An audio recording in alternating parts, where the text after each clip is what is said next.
Les briseurs de paix utilisent la peur et instrumentalisent l'ignorance pour promouvoir leur idéologie saturée de haine.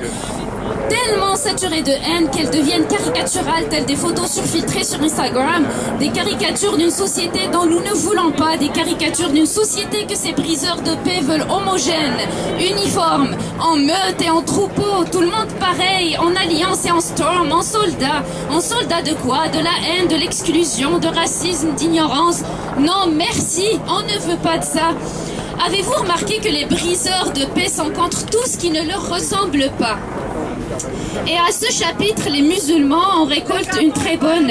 Un groupe de citoyens qui ont une religion différente, qui n'aspirent qu'à pouvoir vivre dignement et en paix, à participer activement à une société qui est aussi la leur. Il faut se le rappeler, elle est la leur, cette société aussi, à laquelle ils appartiennent, dont ils sont une composante légitime, à laquelle ils dédient leur vie et qu'ils contribuent à construire à chaque jour. Et rappelons-nous, l'islamophobie, le terrorisme, c'est ici à Québec qu'ils ont frappé. Il n'y a pas très longtemps, il y a 10 mois exactement, un 29 janvier ordinaire, par une soirée de dimanche, tout ce qu'il y a de plus banal, de nuageux et de venteux, puis qui a été marqué à jamais par le sang de 6 morts abattus en pleine prière par un individu, un petit gars du coin, comme ils ont voulu l'appeler souvent et très souvent même. Un terroriste nourri de la haine d'idéologie raciste et islamophobe. 10 mois plus tard, 6 morts, 6 veuves, 17 orphelins, des dizaines de blessés marqués à vie physiquement mais aussi psychologiquement, une société en émoi. 10 mois plus tard, qu'est-ce qu'il en reste? L'extrême droite se permet quand même de parader en plein centre-ville de Québec, déversant sa rage et sa haine comme si de rien n'était, comme si ces musulmans morts et ces milliers de traumatisés ne valaient rien, comme si les citoyens de Québec ne valaient rien, comme si tout était permis au nom d'une suprématie raciste et islamophobe qui décide qui a le droit de faire partie de cette société et qui ne le mérite pas. Mais il n'y a pas que les briseurs de paix.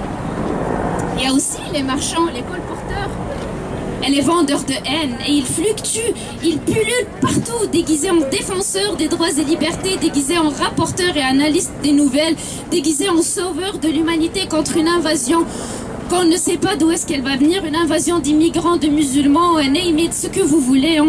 Ça change à chaque fois. Le spectre est tellement élargi qu'aujourd'hui, ils manifestent pour on ne sait vraiment quoi. Venez manifester avec nous si vous voulez manifester pour quelque chose. C'était la commission contre le racisme au début, la burqa, puis je ne sais pas quoi après. Maintenant, c'est contre les libéraux. En fait, ils manifestent pour un peu tout, puis ils ouvrent le spectre de leur manifestation pour encore plus attirer de monde. C'est pas des masques des manifestants pour la paix qu'il faut avoir peur, mais du masque de l'extrême droite qui, elle, essaye de ramasser et de rassembler le maximum de personnes. Le savoir est un grand pouvoir, mais la désinformation est une malédiction. Le racisme et l'islamophobie sont l'expression du même mal. Ils naissent et ils se propagent tel un cancer fatal si rien n'est fait pour les contrer. Ça a frappé le 29 janvier à Québec et ça se manifeste au quotidien par une série de micro-agressions, de gestes haineux, de remarques, de demandes de justification, de mise en accusation contre les musulmans que nous préférons croire isolés sans suite, mais ça n'est pas vrai. Tous ces débats qui se font sur le dos d'une minorité, tous ces enjeux électoraux qui tiennent à des bouts de tissu sur la tête ou ailleurs, à des bouts de tissu qu'on essaie soit enlever, soit mettre, à des bouts de tissu parce qu'on veut dire aux femmes comment elles doivent s'habiller, parce qu'elles doivent s'habiller comme les autres femmes, parce qu'on a un modèle auquel il faut coller. Tous ces débats-là qui fatiguent, quand l'extrême droite se drape dans la cape des valeurs et de l'humanisme pour maquiller son message, ça va mal. Et nous disons non à ça, non à l'instrumentalisation de notre société pour propager la haine et la division. Non mais avouez, quelle perte de temps et d'énergie que de manifester pour la haine et l'exclusion. Ça revient à manifester pour essayer de reconnaître sa suprématie, d'imposer sa supériorité par rapport aux autres, d'imposer sa supériorité pas par rapport juste aux musulmans, mais par rapport à tous les marginalisés, toutes les minorités, par rapport à vous et à vous et à vous, par rapport à vos enfants, par rapport à cette société que nous voulons bâtir inclusive.